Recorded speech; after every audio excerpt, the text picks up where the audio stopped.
Assalamu alaikum wa rahmatullahi wa barakatuh, mes chers frères et sœurs. Aujourd'hui, Inch'Allah, nous allons voir le tafsir de la sourate At-Tin et de la sourate Al-Alaq. Donc nous commençons tout de suite avec la sourate At-Tin. C'est une sourate mecquoise. Au nom d'Allah, le tout miséricordieux, le très miséricordieux. Par le figuier et l'olivier, par le mont Sinaï et par cette cité sacrée. En vérité, nous avons doté l'homme en le créant de la forme la plus parfaite, pour le ravaler ensuite au plus bas de l'échelle, excepté ceux qui croient, font œuvre pie, et qui recevront une récompense qui ne sera jamais rappelée. Comment peux-tu après cela douter encore du jugement dernier? Allah n'est-il pas le plus équitable des juges? Surat At-Tin. Donc Allah Azza wa Jal ici commence par le figuier. Il s'agit de l'arbre connu pour ses fruits de figues, et l'olivier. Allah Azza wa Jal a jugé par ces deux arbres en raison de leurs grands avantages et en raison de leur abondance en Syrie et dans la terre sainte d'El-Qudus, à l'époque de la prophétie de Isa alayhi salam. Ensuite, Allah subhanahu wa ta'ala a dit par le mont Sinaï, c'est-à-dire le lieu où Moussa alayhi salam reçut la révélation.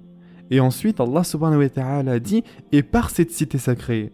Il s'agit de la Mecque bénie, lieu où Muhammad sallallahu alayhi wa sallam reçut la révélation. Allah Azza wa Jal a juré donc avec ces trois lieux sacrés qu'il avait choisis pour y faire apparaître les plus grandes et les plus nobles des prophéties. L'objet du serment est sa parole. En vérité, nous avons doté l'homme en le créant de la forme la plus parfaite, c'est-à-dire d'une création parfaite et harmonieuse, avec une taille droite, des membres homogènes, sans rien perdre de ce dont il a besoin, que ce soit d'une façon apparente ou cachée. Or, en dépit de tous ces grands bienfaits dont l'homme est censé faire preuve de reconnaissance, la plupart des êtres humains font preuve d'ingratitude, n'est-ce pas? Tellement absorbés qu'ils sont dans les loisirs et les jeux, en se contentant des choses les plus viles et des mœurs les plus basses. Par conséquent, Allah subhanahu wa ta'ala les laisse empêtrer dans le plus bas de l'échelle, c'est-à-dire les bas-fonds de l'enfer, lieu des pécheurs rebelles contre leur Seigneur, sauf ceux à qui Allah Azza wa Jal a fait le don de la foi, c'est-à-dire des bonnes œuvres et des belles vertus morales. Ensuite, Allah subhanahu wa ta'ala dit « et qui recevront une récompense qui ne sera jamais rappelée ». C'est-à-dire une récompense qui ne sera jamais interrompue, mais qui sera continue et abondante, avec une félicité éternelle et une joie inimaginable, dans une éternité perpétuelle et une béatitude continuelle. Ensuite, Allah subhanahu wa ta'ala dit « Comment peux-tu après cela douter encore du jugement dernier ?» C'est-à-dire, quelle chose peut-elle te faire douter du jugement dernier? Ô homme, après avoir vu comme signe d'Allah Azza wa Jal ce qui implique la certitude et comme bienfait de sa part ce qui implique pour toi la gratitude et partant la foi en tout ce qu'il t'informe. Allah Azza wa Jal dit enfin pour terminer, Allah n'est-il pas le plus équitable des juges? Par conséquent, sa sagesse peut-elle impliquer qu'il laisse les gens livrés à eux-mêmes, sans recevoir d'ordre ni d'interdit, sans être récompensés ou châtiés? N'est-ce pas plutôt que celui qui a créé l'homme, étape après étape, qui lui a donné comme bienfait, faveur et don ce qu'il ne peut dénombrer, qui lui a enseigné ce qu'il ne sait pas, doit impérativement le faire ressusciter dans un monde où seront sa nature et le but de sa quête vers lequel se dirige et auquel il aspire. Maintenant, nous allons voir la sourate Al-Alaq. C'est une sourate mecquoise. Au nom d'Allah, le tout miséricordieux, le très miséricordieux. Lis au nom de ton Seigneur qui a tout créé, qui a créé l'homme d'une adhérence. Lis, car la bonté de ton Seigneur est infinie. C'est lui qui a fait de la plume un moyen du savoir et qui a enseigné à l'homme ce qu'il ignorait.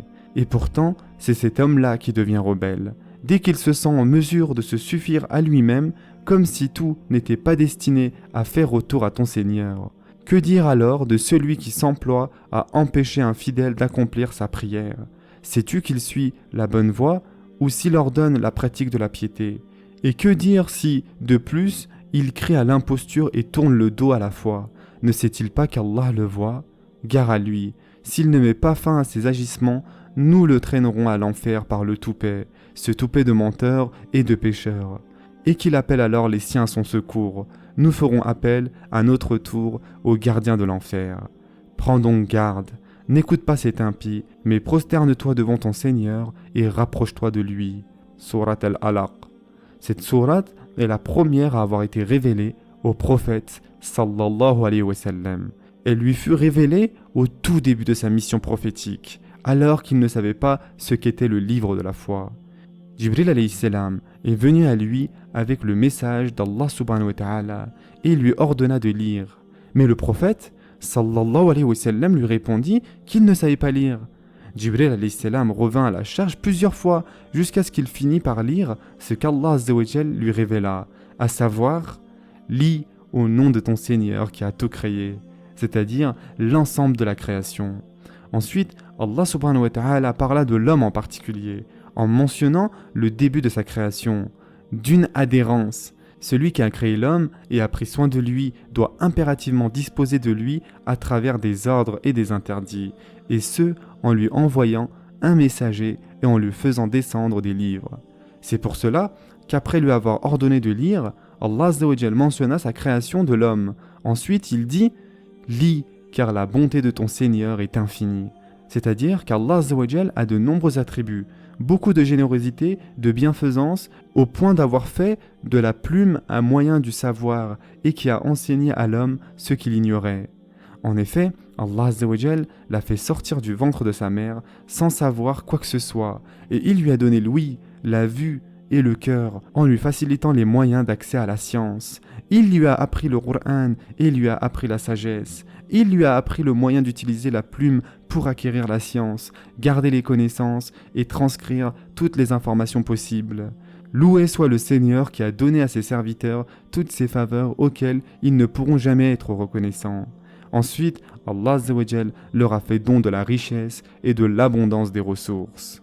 Or, l'homme, dans son ignorance et son arrogance, une fois qu'il se voit riche et puissant, devient insolent et oppresseur, et il outrepasse toutes les limites, en oubliant qu'il doit retourner vers son Seigneur. Il ne craint plus la rétribution, et son arrogance aidant, il va jusqu'à se détourner de la voie de la guidance et inviter les autres à en faire de même. C'est ainsi qu'il s'emploie à empêcher les fidèles de pratiquer la prière, qui est l'un des plus importants actes de la foi. Allah azza wa jal dit au sujet de ce rebelle arrogant, est-il convenable d'empêcher une personne d'accomplir sa prière ou d'ordonner la pratique de la piété? N'est-ce pas là le plus grand des crimes consistant à se rebeller contre Allah azza wa jal et à le défier? Cet empêchement ne peut provenir que de celui qui se trouve éloigné de la voie de la guidance ou qui ordonne à autrui d'outrepasser la voie de la guidance. Ensuite, Allah subhanahu wa ta'ala dit « Ne sait-il pas qu'Allah le voit ?» C'est-à-dire qu'Allah azza wa jal l'observe et voit tout ce qu'il fait. Ensuite, Allah subhanahu wa ta'ala le menaça s'il persiste dans ce comportement en lui disant « Gare à lui s'il ne met pas fin à ses agissements », c'est-à-dire à ce qu'il dit et fait.